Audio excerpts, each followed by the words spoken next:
everybody, I'm Ryan, and today we're going to talk about different builds and flex slots in the Gruul Delirium deck in Standard. And this video is going to start with the non-flex slots. So these are the non-flex slots. If you plan on playing Gruul Delirium, you are pretty much bought into playing these cards. Now, I've already done a deck tech on this deck, and you should check that out. That was posted 2 weeks ago, I think. There's some pretty good explanations in there. But really what we're talking about is what cards do we play in the 9 flex slots in the main deck and the 9 flex slots in the sideboard. Well, there's actually quite a few options for flex slots. As you can see, there's 21 options for the 9 slots in the main deck and 17 options for the 9 slots in the sideboard. So let's talk about these. Number 1, you can play the 22nd land. Some versions of the deck are playing 22 lands. If you were to play that another land, it would probably end up being a forest. Coming in untapped, super important on turn 1. You play up to 2 Monstrous Rage, probably the best red card in Standard at the moment. It's 1 red instant, target creature gets +2/+0 till end of turn, create a monster roll token attached to it. Playing this card's excellent if you think your opponents are going to be blocking and you're not super worried about instant speed removal. Speaking of combat tricks, Violent Urge, it's a little bit better in our deck though, is a 1 mana instant, target creature gets +1/+0 and gains first strike till end of turn. However, if we have Delirium, gains double strike till end of turn. So this allows us to deal an insane amount of damage all in one turn. This would be the 3rd Violent Urge you'd add to your deck, but another decent combat trick. And actually just adding double strike is pretty good.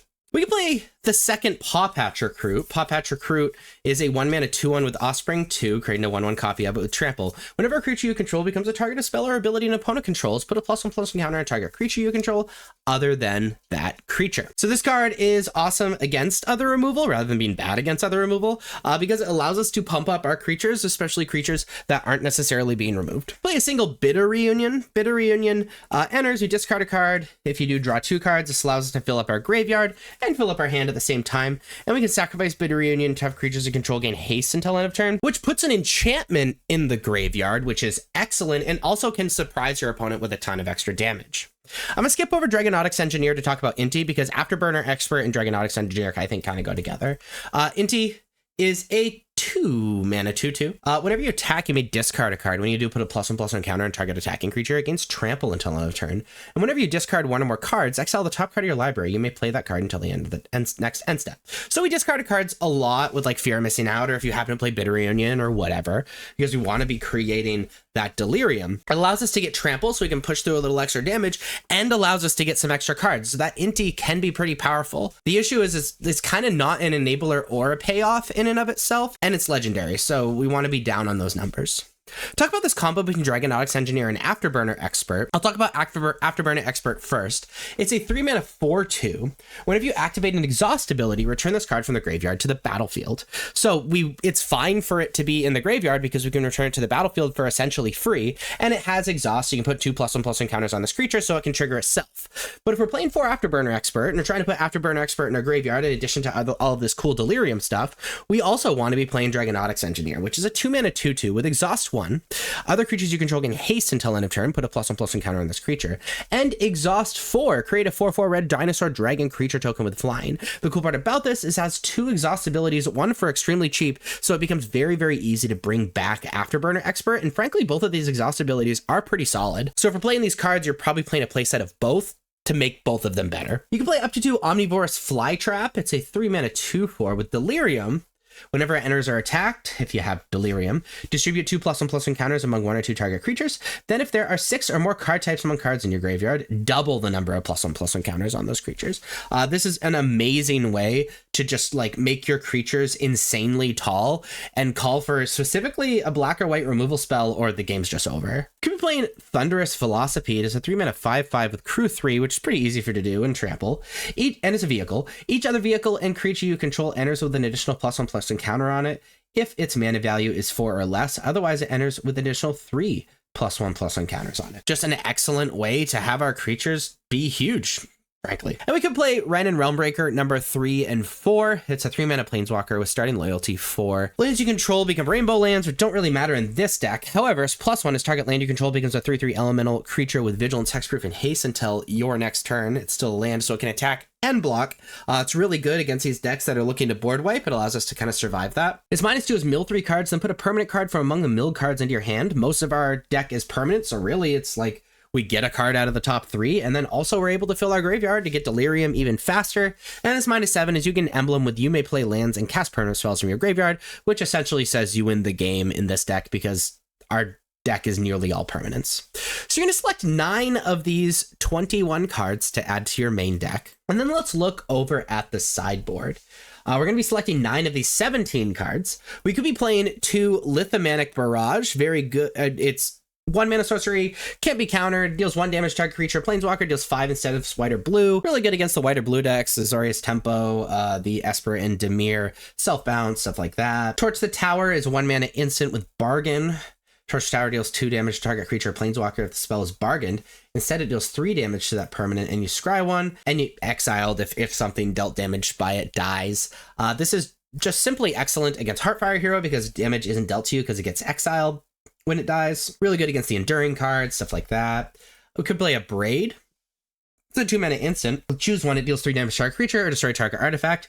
Good incidental artifact hate, especially since we don't know how good these vehicles are going to be in the new standard format. And decent creature destruction. Could play Obliterating Bolt number 3.